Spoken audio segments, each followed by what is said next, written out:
¿Estás ahí? ¿Estás a bordo de AM550? ¿Estás a bordo de 24/7 Noticias? ¿Querés conocer a una persona que tiene mucho para contarnos?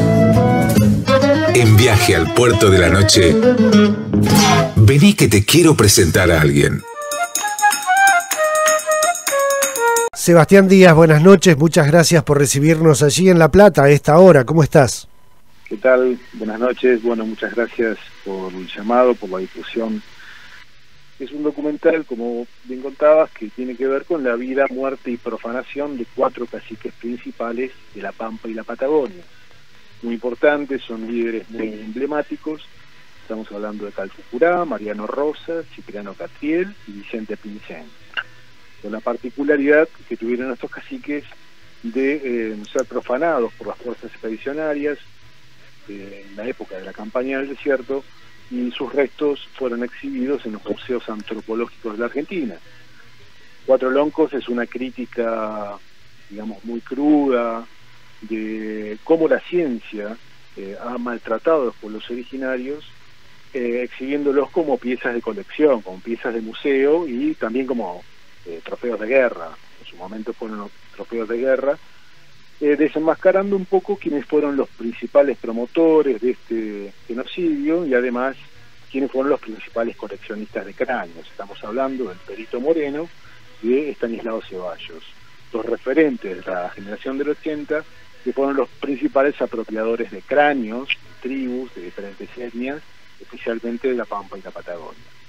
Así que bueno, esta es una historia que no ha sido muy contada, sin embargo los documentos existen, no estamos inventando nada, simplemente es investigación, los documentos están a la vista, pero durante 100 años más o menos desde la campaña del desierto se ha ocultado, se ha interesadamente ocultado esta historia para hacer aparecer a los como héroes, digamos, a gente que no lo merecía.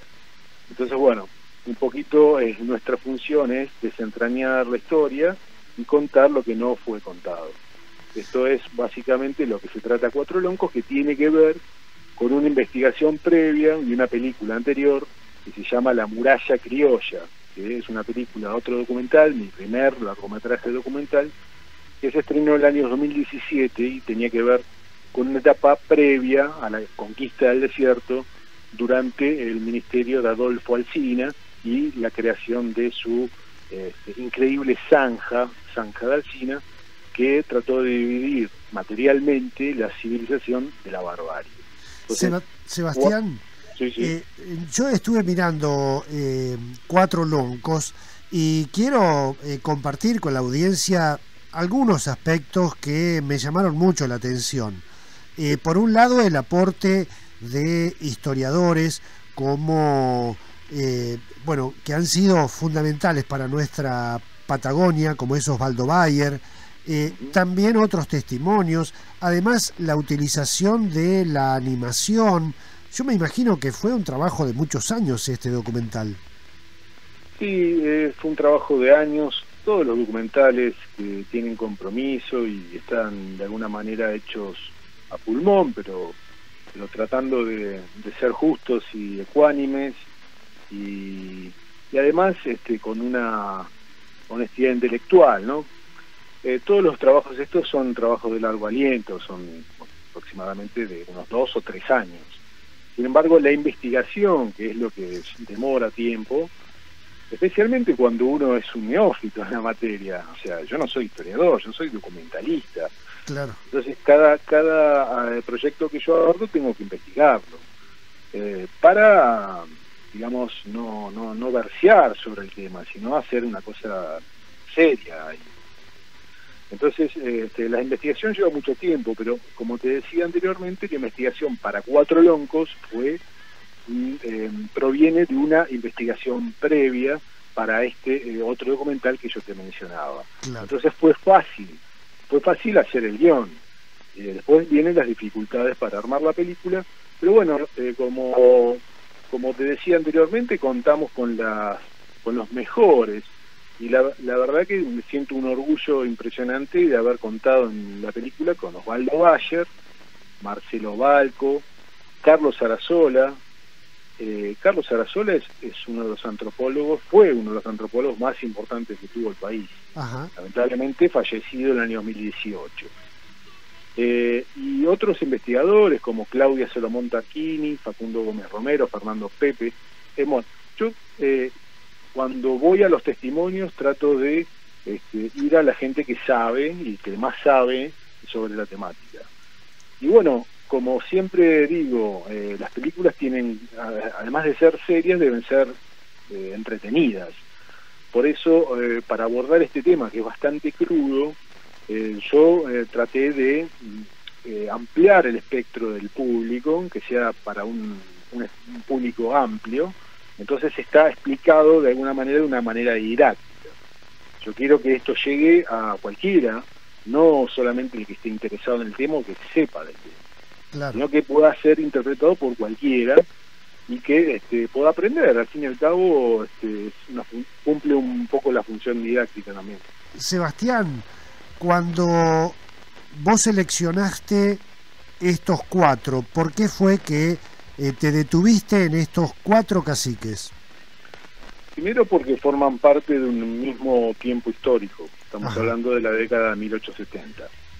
Porque fueron los últimos caciques importantes que murieron libres, en algunos casos, digamos que existen los casos de otros caciques, pero ya estaban prisioneros o ya sus territorios habían sido conquistados. Estos caciques no, fueron los últimos resistentes, los últimos rebeldes. En el caso de Calfucurá, el más importante cacique que tuvo la región pampeana, te diría de todo el siglo XIX. En el caso de Mariano Rosas, el cacique Arranquel más importante, que murió libre en sus territorios. Y en estos dos casos, de Calfucurá y Mariano Rosas, tienen la particularidad de que fueron profanados, es decir, sus sepulturas fueron abiertas y sus restos robados y llevados a Buenos Aires para ser exhibidos. Y esas historias las cuenta una misma persona, Estanislao Ceballos. En su libro Episodios en los Territorios del Sur, cuenta con lujo de detalles cómo fueron estas profanaciones. Eso los une.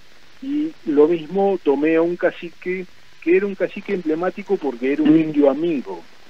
Porque yo lo que quería dejar claro es que tanto indios amigos como enemigos terminaron del mismo modo.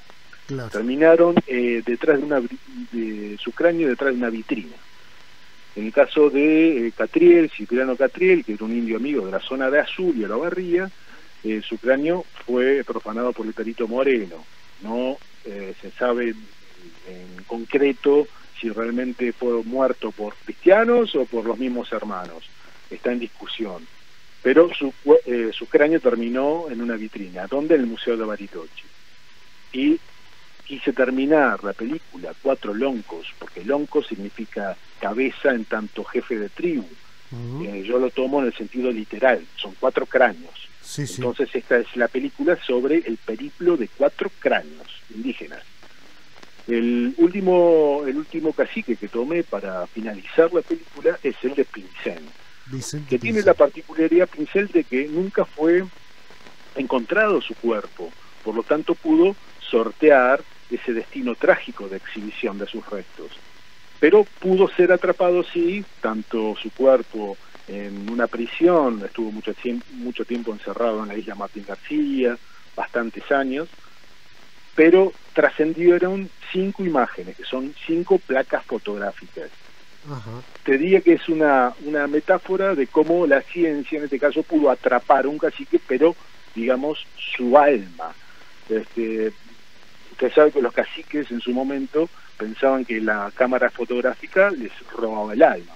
Ajá. Entonces, bueno, esto es una metáfora de que, a pesar de que este cacique, Pincén, pudo sortear ese ignominioso final, pudo sí, de alguna manera ser atrapado por la ciencia en una placa fotográfica. Estos son los 4 caciques que historiamos. Y los 4 están dentro de un mismo territorio, Pampa y Patagonia, y un mismo tiempo histórico, década de 1870. Viaje al puerto de la noche. Conduce el escritor y periodista Sergio Sarachu.